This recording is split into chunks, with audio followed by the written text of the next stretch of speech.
За залуу гэр бүлүүдийн хувьд бол хамгийн чухал зүйл бол ойлголцол, нэгнийг ойлголцол гэдэг хамгийн чухал. Тэгэхээр нэгэн зэрэг хоёлаа ярихгүй байх, за мөн хоёлаа чимээгүй байхгүй байх гэдэг энэ дүрэн бол алтан дүрм. Тийм учраас нэг нь ярина, нөгөөтг нь сонсно. За нөгөө тохиолдолд дахиад нэг нь ярих нэ, нөгөөтг нь сонсох нь байна. Тэгэхээр энэ харилцан нэгнийгээ сонсож одоо ярьж байна гэдэг бол нэгэндээ хүндэтгэлтэй хандж байна, хүлээн зөвшөөрч байна, нэгнийгээ одоо ойлгож байна гэдэг ийм үндсэн 3 ойлголтыг бие биендээ өгч байдаг. Тийм учраас юу вэ гэхээр нэг нэгнтэйгээ одоо ярилцах цагийг, асуулт асуух цагийг бол гаргаж авах хэрэгтэй.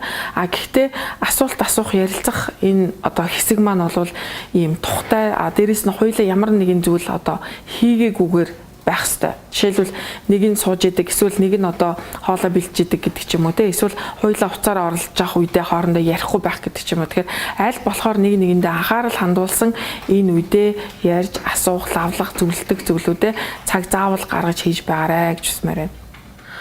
За тэгэхээр гэр бүлд байгаа бүх гишүүд нэг нэгэндээ сайн зүйлийг ярий, сайн зүйлийг үлгэрлэе гэж хэлмээр байна.